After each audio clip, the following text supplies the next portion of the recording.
चलिए यहाँ प्रश्नावली 7.1 का दूसरा प्रश्न देखते हैं, 9th मैथ्स का। दूसरा प्रश्न क्या है? ए बी सी डी एक चतुर्भुज है। ए बी सी डी चतुर्भुज हो गया, चित्र बना है, इसमें देख लीजिए ए बी सी डी, ये चतुर्भुज हो गया। इसमें ए डी और बी सी बराबर हैं, तो ये जो ए डी वाली भुजा है, ये वाली, ये किसके बराबर है? बी सी के बराबर है। फिर कोण डी ए बी, तो कोण डी ए बी, ये वाला कोण, ये पूरा का पूरा कोण, इस कोण के क्या है? बराबर है। ठीक है, कौन सा? सी बी ए के बराबर है। हमको सिद्ध करना है कि त्रिभुज ए बी डी, ये जो ए बी डी वाला त्रिभुज है, ये वाला, और त्रिभुज बी ए सी है, ये वाला जो त्रिभुज है, ये दोनों क्या हैं? सर्वांग सम है। दूसरा ये सिद्ध करना है कि बी डी और ए सी क्या होंगे? बराबर होंगे। तो जब सर्वांग सम होंगे तो जो बी डी का मान है और जो ए सी का मान है वो भी क्या होगा? बराबर होगा। फिर कोण ए बी डी है, तो कोण ए बी डी का मान ये वाला मान, और कोण क्या है? बी ए सी का मान, ये भी क्या होगा? बराबर होगा। इस तरह से हमको सिद्ध करना है। तो सबसे पहले चलते हैं और इसको देखते हैं कि हम इसको हल कैसे करेंगे। तो हल करने का तरीका वही है। सबसे पहले हम क्या लिख लेंगे? दिया है। यहाँ क्या लिखेंगे?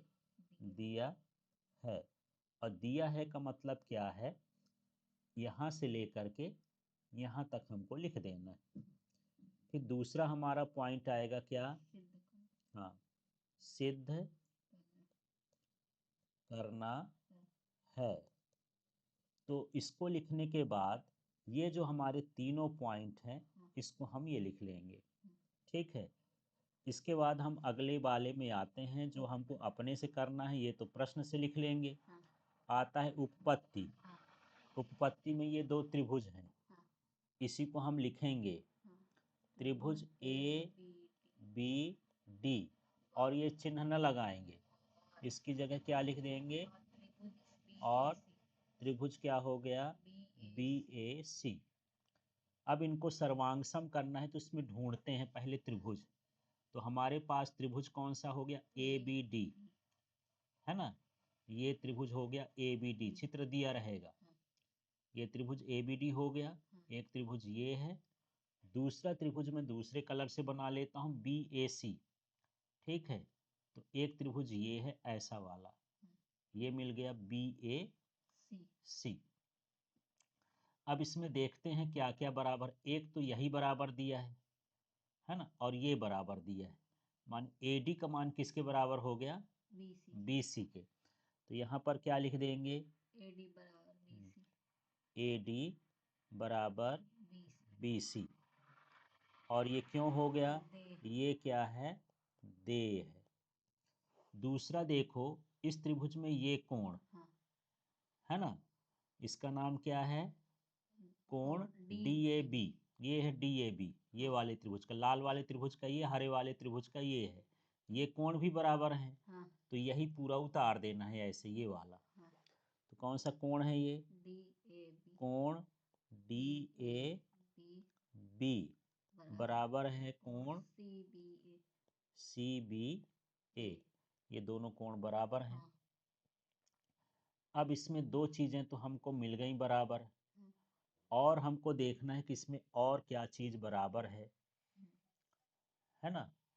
तो हम ये भुजा बराबर कर लिए, इसको भी बराबर कर लिए, और इसमें हमको तीसरी चीज भी देखना है जिससे हमको लगे कि ये दोनों बराबर हैं, तब हम इसको सर्वांग सम सिद्ध कर पाएंगे।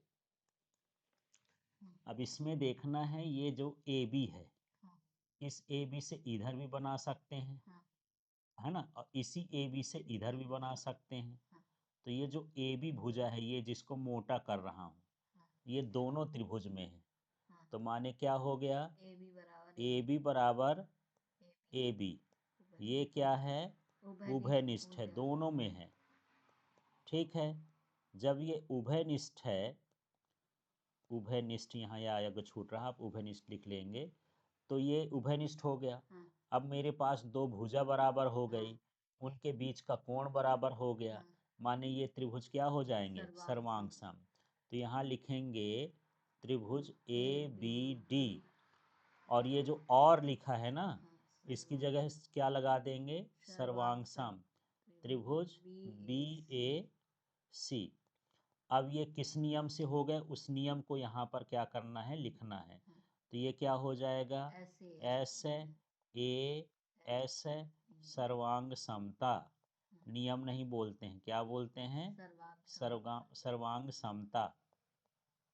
इससे ये क्या हो गया, ये सिद्ध हो गया। ये हम कौन सा वाला कर लिए, पहला वाला। अब दूसरे वाले में हम क्या लिख देंगे, जो दूसरा दिया है BD बराबर क्या है, AC। तो ये इसी त्रिभुज का भाग है, ये BD है और ये क्या है, इसी त्रिभुज का भाग है। तो जब ये सर्वांगसम है तो ये भी क्या हो जाएगा, बाय CP/CT, और कुछ नहीं करना, इतने भर लिख देना है।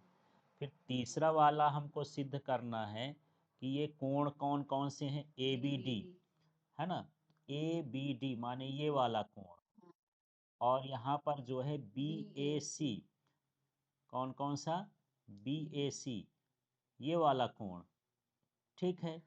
तो ये हरे वाले का है, एक लाल वाले का है, माने ये कोण भी बराबर होंगे। तो कोण ABD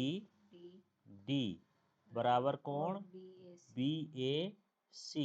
इधर भी किस लिए, ये सर्वांग सम तो पहले से हैं, बाय क्या हो जाएगा, CP/CT। बस इतना इसमें करना है।